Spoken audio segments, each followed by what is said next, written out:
Good evening. You're watching the main news on HKIBC. I'm Chloe Feng. Here's a look at tonight's top stories. The city's top court calls on the government to provide an alternative framework to recognize homosexual relationships.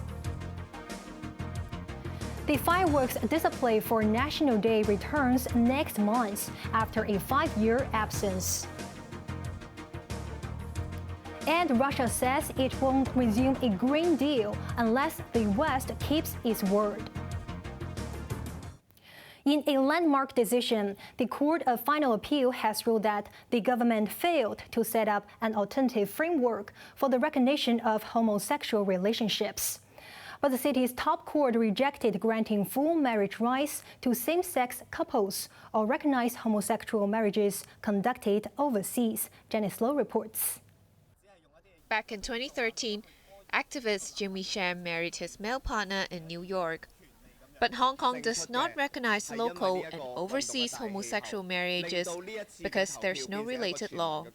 In his bid to win recognition, the former convener of the now-defunct Civil Human Rights Front applied to the city's highest court for judicial review after being denied by the lower courts. Handing down its ruling this afternoon, a 5-judge panel led by Chief Justice Andrew Zhang granted Sham a partial victory. In a 3-2 vote, the judges said the SAR government has failed to carry out a positive obligation to set up an alternative framework to recognize homosexual relationships. As such, it was unable to provide appropriate rights to Sham. Patrick Keane agreed with fellow judges Roberto Ribeiro and Joseph Falk that same-sex couples need an alternative framework to satisfy basic social needs and be recognized legally. In this way, they said, homosexuals would not see themselves as inferior and think that their relationships do not deserve recognition. The court declared that without an alternative framework, the government is violating the rights that Sham is entitled to under Article 14 of the Bill of Rights Ordinance. The administration will have 2 years to comply once the final order on the issue is made. But the judges unanimously quashed Sham's appeal for full marriage rights and recognition of same-sex marriages officiated overseas. This is because the Basic Law and the Bill of Rights Ordinance confine marriage to heterosexuals. Sham has been detained since 2021 for an alleged national security offense. Janice Low, HKIBC. Equality concern groups have hailed the judgment as a major victory. This is a significant judgment. It will have serious and long-term impacts on the recognition and treatment of same-sex couples here in Hong Kong and those who are coming from abroad. The court is saying there should be something similar to, but not the same as, marriage that provides them with a status that will give them protection. In doing so, the court is giving the government a wide margin of discretion. The government has 2 years to think about an appropriate status that will give, in substance, the correct protection owed to families of same-sex couples. The fight for inclusion by the LGBTQ community has been going on for years. In 2019, civil servant Angus Lam won an appeal against the government's refusal to grant his same-sex partner spousal benefits. A year ago, the top court ruled that the Immigration Department had acted unlawfully by not granting a dependent visa to QT, a British national whose same-sex partner worked in the city. The National Day fireworks display, which was last held in 2018, will make a comeback next month. Chief Executive John Lee also says the government will roll out a series of special offers and events to boost the night economy. Janice Low reports. Fireworks used to light up the night sky over the harbour during the Lunar New Year and National Day. But the displays were suspended in the past 5 years. First by the social unrest in 2019, and then the pandemic. However, there was some good news this morning. On National Day, on the 1st of October, we will be giving a fireworks show at night. And by then, There will be a spectacular fireworks show on Victoria Harbour. Lee revealed that there will be a series of celebratory activities and special offers to mark the occasion. He also gave an update on his plan to revitalize the night economy. Many industries hold a positive attitude towards boosting nighttime consumption and made it clear that they will participate actively, he noted. The chief executive said many shopping malls will organize special events, offer discounts, and extend their opening hours. He hopes to disclose details next week. Sources said the measures would be rolled out in the middle of this month. It is believed that the authorities are planning a facelift on both sides of the harbour by turning them into night activity centres with events such as street performances.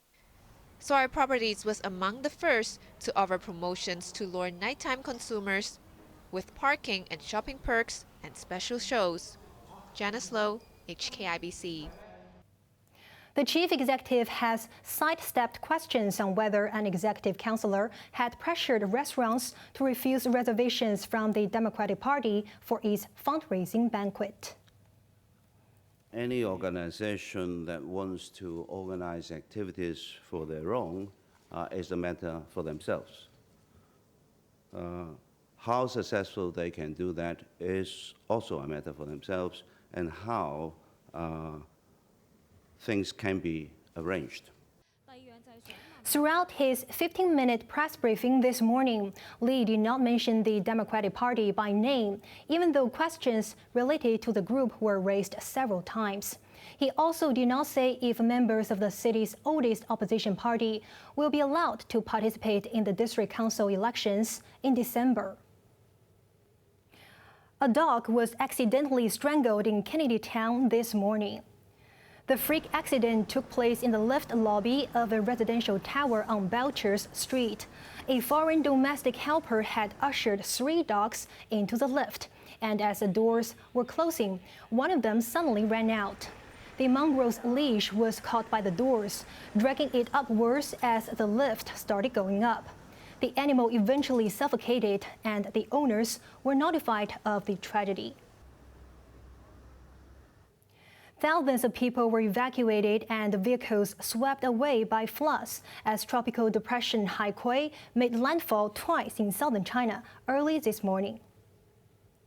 The storm swept ashore in southeastern Fujian province at about 5:20 a.m.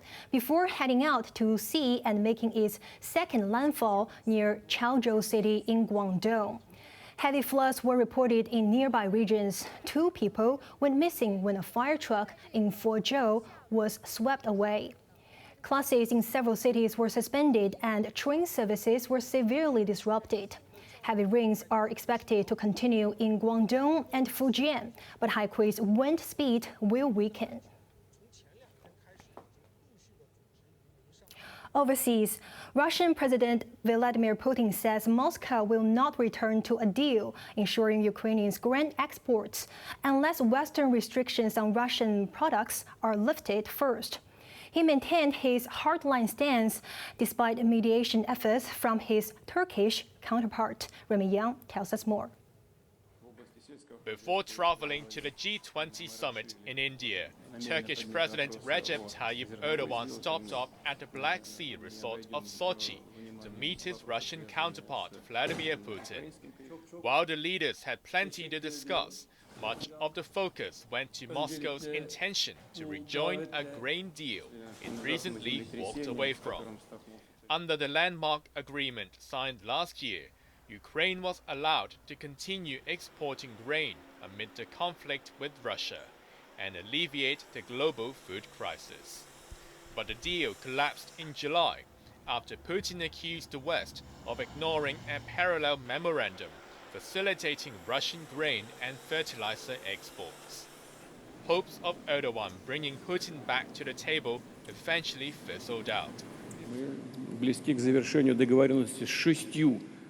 The West deceived us on the humanitarian aspect of the deal, Putin said. He claimed most of the Ukrainian grain went to wealthy nations rather than those in need. but an expert dispelled such claims. Many poor countries in Africa, in Middle East, in Asia are very much dependent on the foodstuffs on this deal. So therefore, not reviving of this deal can have a drastic impacts in places like Somalia, but also in Egypt, which is also very much dependent on the grains. Putin stressed that Moscow is ready to immediately revive the deal, but restrictions on Russian agricultural exports must go first. Raymond Yang, HKIBC. A group of Australian lawmakers will visit Washington to lobby the U.S. government to abandon its efforts to extradite whistleblower Julian Assange, who is jailed in Britain. Enough is enough. It's time for him to come home, and it's time for our government to protect a citizen who has done, who's responsible only for acts of journalism. I think it's really, really important that we do keep up the pressure on the US government and that we convey to American citizens how strongly Australians feel about this issue.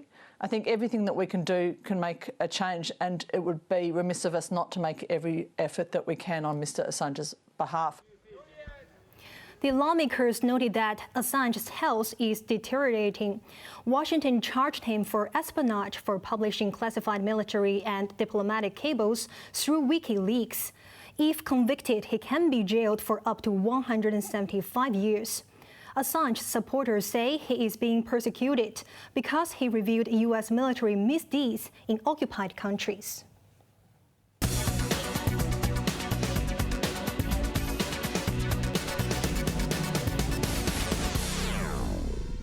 A second batch of retail green bonds worth at least $15 billion will be issued next month.